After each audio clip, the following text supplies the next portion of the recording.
অবৈধ কাঠ পাচারের বিরুদ্ধে একটি অভিযান চালিয়ে বর্ষর সাফল্য পেল বন দপ্তরের আসানসোল টি রেঞ্জ। জানা গেছে, সোমবার বিকেলে একটি পিকআপ ভ্যান আটক করেন বন দপ্তরের আধিকারিকরা।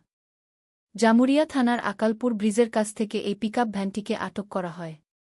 জানা গেছে, গোপন সূত্রে বন দপ্তরের আধিকারিক কাছে খবর আসে যে জামুরিয়া থেকে একটি গাড়িতে করে অবৈধভাবে কাঠ পাচার করা হচ্ছে। এই তথ্যের ভিত্তিতে বন দপ্তরের একটি টিম জামুরিয়ায় আকালপুর এলাকায় ফাঁদ পেতে বসে থাকেন। আকালপুর ব্রিজের কাছে পিকআপ ভ্যানটি আসতেই বন দপ্তরের সেটিকে আটকান। তল্লাশি চালানোর সময় তারা দেখেন ভ্যানে বোঝাই করা রয়েছে কাঠ। সেই কাঠের কোনো বৈধ কাগজপত্র দেখাতে পারেননি চালক।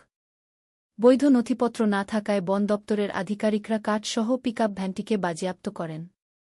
ঘটনার গুরুত্ব বিবেচনা করে বন দপ্তরের পক্ষ থেকে গাড়ির চালক ও মালিককে ইতিমধ্যেই নোটিশ পাঠানো হয়েছে। এই বিষয়ে বিস্তারিত তথ্য জানতে বন দপ্তরের আসানসোল টি রেঞ্জের রেঞ্জারের সঙ্গে ফোনে যোগাযোগের চেষ্টা করা হয়েছিল। তবে তিনি ফোন না তোলায় এই বিষয়ে তার কোনো বক্তব্য পাওয়া যায়নি। তবে বন দপ্তর সূত্রে জানানো হয়েছে, গোটা বিষয়টি তদন্ত করে দেখা হচ্ছে।